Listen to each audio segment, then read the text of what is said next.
In Islam, the husband has only one degree of responsibility over the wife.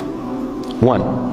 If you were to count all the rights and duties of the husband, all the rights and duties of the wife in Islam, you'll find that they are absolutely equal in number. Not all the same, but equal in number. And then the husband has one extra degree of responsibility. One. Let's have a look at this one extra degree. It is called in the Quran Al-Qawwama.